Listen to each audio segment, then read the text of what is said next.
Well, it might actually look like I'm on the home straight here with this BSA 350 Sloper engine from about 1930, but there's one last little hurdle to get over, and that is I've replaced the valve guides with some I managed to make from some other suitable valve guides that had the correct external diameter to fit in the head, but needed boring out slightly to allow the valves to fit. And the valves, although there's slight wear on the stems, were a reasonably good fit in the guides, certainly better than the old guides, so that was a major step forward. So I ground the valves in and fitted them, but there's this bit of damage on the end of the valve stem, right on the tip of it where the rocker bears on it.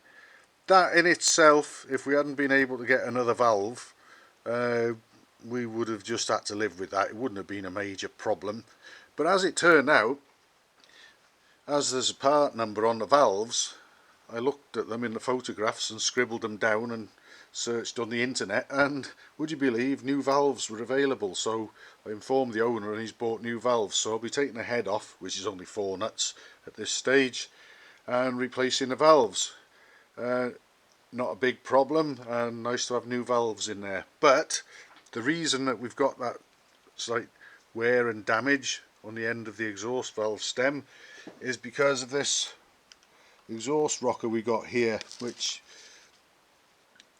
the tip of it that bears on the valve stem is in particularly bad condition, and that's just sort of been pickaxing its way into the valve stem. So it looks like it might have been repaired before by welding, but that's what I'm going to ask someone local to do, is get it built up with weld, filled in, built up, and then I'll sort of grind it and stone it back to a suitable shape, I hope, and put it back in and we'll be good to go.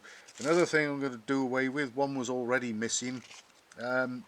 This engine comes from an era when you used to have rocker return springs, and one of them was still functioning, although it had been badly bodged in order to keep it working, and the other one's broken and gone a long time ago. So I'm going to remove the last remnants of them. We don't really need them, and it should be quite a lot of fun putting this lot back together, because that recess there in the rocker is to house 11 of those roller bearings, 11 each side, so there's 22 in total. So I can imagine there could be a bit of fun and games putting that lot back together, although as long as I stick them in with grease, perhaps things won't be so bad. So yeah, a bit of work to do on the rocker box, and the owner's gone ahead and bought those new inlet and exhaust valves, so we'll be putting them in.